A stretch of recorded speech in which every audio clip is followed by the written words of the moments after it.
इस वीडियो में हम एक और फॉर्म वैलिडेशन कंट्रोल के बारे में बात करेंगे विच इज रेंज वैलिडेटर। जैसा कि आप जानते हैं फॉर्म वैलिडेशन का यूज हम करते हैं हमारे वेबसाइट के किसी टूल को कंट्रोल करने के लिए, ताकि कोई भी यूजर उस टूल के अंदर या फिर उस कंट्रोल के अंदर कोई ऐसी अनवांटेड या यूजलेस इंफॉर्मेशन न डाल पाए।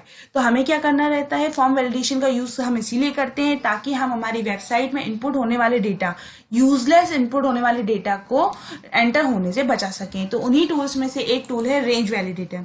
रेंज वैलिडेटर का यूज किया जाता है किसी टेक्स्ट बॉक्स को कंट्रोल करने के लिए। किस लिए करते हैं? किसी टेक्स्ट बॉक्स को कंट्रोल करने के लिए। ये क्या करता है, टेक्स्ट बॉक्स में इनपुट होने वाली वैल्यू के लिए एक रेंज सेट करता है, यानी कि यदि यूजर उस टेक्स्ट बॉक्स के अंदर दी गई रेंज के बाहर वैल्यू डालता है तो उसके साथ एक एरर मैसेज आता है। एज ए एग्जाम्पल मैं आपको बता दूं, जैसे कि एक कॉन्टेक्ट नंबर होता है। यदि हमें किसी टेक्स्ट बॉक्स में कॉन्टेक्ट नंबर फिल करना हो तो यदि हमने उसमें 9 वैल्यूज डाली हैं तो भी हमारे पास एरर मैसेज आएगा, और यदि हमने उसमें 11 वैल्यूज डाली तो भी हमारे पास एरर मैसेज आएगा। तो कुछ इस तरीके से रेंज वैलिडेटर का यूज किया जाता है किसी टेक्स्ट बॉक्स में इनपुट होने वाली वैल्यू के लिए एक रेंज सेट करने के लिए। तो इसको जब हम हमारे एग्जाम्पल के साथ देखेंगे तो और अच्छी तरीके से आपको क्लियर हो जाएगा।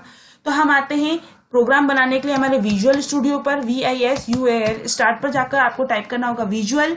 माइक्रोसॉफ्ट विजुअल स्टूडियो पर डबल क्लिक करना होगा। डबल क्लिक करने के बाद आपकी स्क्रीन पर विजुअल स्टूडियो का स्टार्ट पेज ओपन हो जाएगा कुछ इस तरीके से। तो आपको कहाँ जाना है, फाइल के अंदर, न्यू के अंदर और वेबसाइट के अंदर। हम कहाँ आ गए, एक वेबसाइट बनाने के लिए हमने ये न्यू वेबसाइट विंडो को ओपन किया है, जिसमें आपको क्या करना है, ओके बटन पे क्लिक करते ही आपकी स्क्रीन पे कोड विंडो आ जाएगी। यदि आप चाहें तो कोड की हेल्प से भी कर सकते हैं, नहीं तो हम कहाँ जाएंगे, डिजाइन पर जाकर यहाँ पर सबसे पहले आपको एक टेक्स्ट बॉक्स लेना है, जिसके लिए हम क्या यूज करेंगे, रेंज वैलिडेटर। तो उठाया टेक्स्ट बॉक्स, यहाँ पे छोड़ दिया।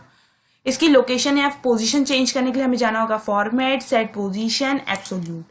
उठाया और यहाँ पे लाकर हमने इसको बीच में रख दिया ताकि आपको क्लियरली दिख सके।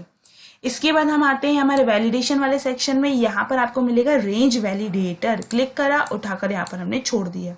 इसकी भी पोजीशन हम सेट करने के लिए जाएंगे फॉर्मेट के अंदर, सेट पोजीशन के अंदर, यहाँ मिलेगा आपको एब्सोल्यूट। क्लिक करा, उठाकर यहाँ पर हमने इसे रख दिया।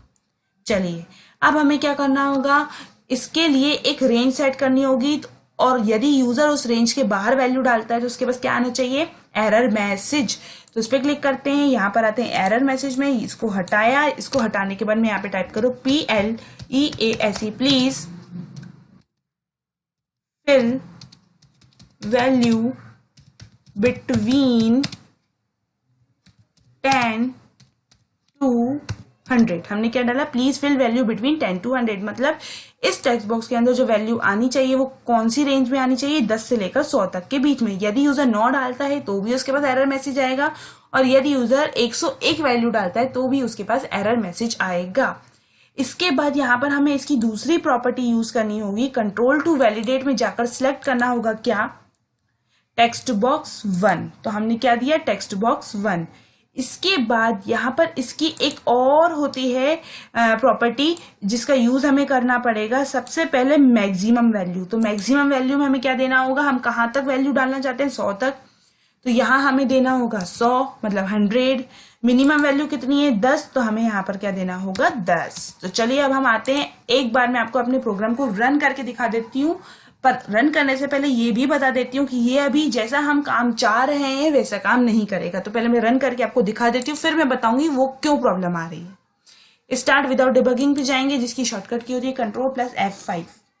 प्रेस करते ही आपकी स्क्रीन पर क्या आ जाएगा, एक वेब ब्राउजर ओपन हो जाएगा, जिसमें एक टेक्स्ट बॉक्स शो हो रहा होगा और उसमें आपको वैल्यू इनपुट करनी होगी। आप देख पा रहे हैं वेब ब्राउजर हमारी स्क्रीन पे ओपन हो रहा है, जिसमें यहाँ पे लोडिंग हो रही है। लोडिंग होने के बाद आपकी स्क्रीन पे आपको क्या शो हो रहा है, टेक्स्ट बॉक्स। तो यदि मैंने 3 वैल्यू डाली, please fill value between 10 to 100, और यदि मैंने डाली 101, please fill value between 10 to 100। अब आप सोच रहे होंगे ये तो काम कर रहा है, पर यदि मैंने वैल्यू डाली 10 और 100 के बीच में 60, तो ये तो है रेंज के अंदर, तो भी हमारे पास एरर मैसेज आ रहा है। वो क्यों, चलिए मैं आपको बताती हूँ क्यों। से कर देते कट करने के बाद मैं इस वाले जो रेंज वैलिडेटर है उस पर क्लिक करती हूँ, इसकी प्रॉपर्टीज में आती हूँ। यहाँ पर आपको एक प्रॉपर्टी मिलेगी टाइप। टाइप में आपको ये भी बताना पड़ेगा कि इस टेक्स्ट बॉक्स के अंदर फिल होने वाली वैल्यू स्ट्रिंग है, इंटीजर है, डबल है, डेसिमल है, कौन से प्रकार की वैल्यू आप इसके अंदर फिल करने वाले हो।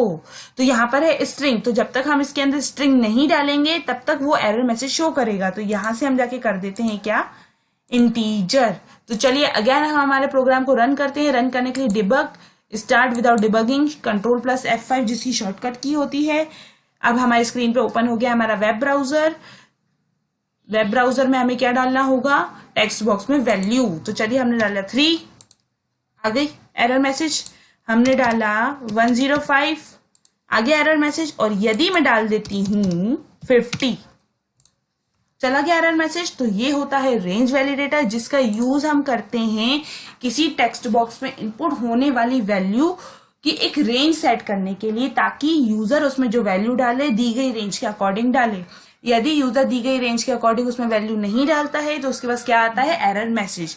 तो एक बार और मैं आपको रिटर्न में बता देती हूं कि इसमें आपको कौन कौन सी रेंज वैलिडेटर के अंदर आपको कौन कौन सी प्रॉपर्टीज का यूज करना है। पहला होता है एरर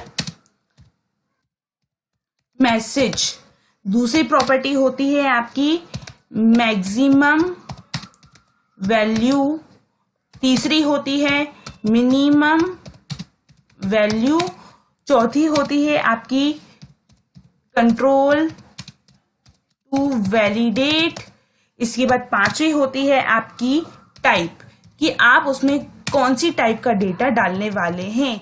तो ये सारी प्रॉपर्टीज आपको क्या करनी पड़ती हैं, यूज करनी पड़ती हैं किसके अंदर, रेंज वैलिडेटर के अंदर, जिसमें आप किसी टेक्स्ट बॉक्स में इनपुट होने वाली वैल्यू के लिए एक रेंज सेट करते हैं। तो इस वीडियो में हमने क्या सीखा, इस वीडियो में हमने सीखा कि रेंज वैलिडेटर के साथ किस तरीके से काम किया जाता है और इसमें हमने कौन कौन सी प्रॉपर्टीज का यूज किया है।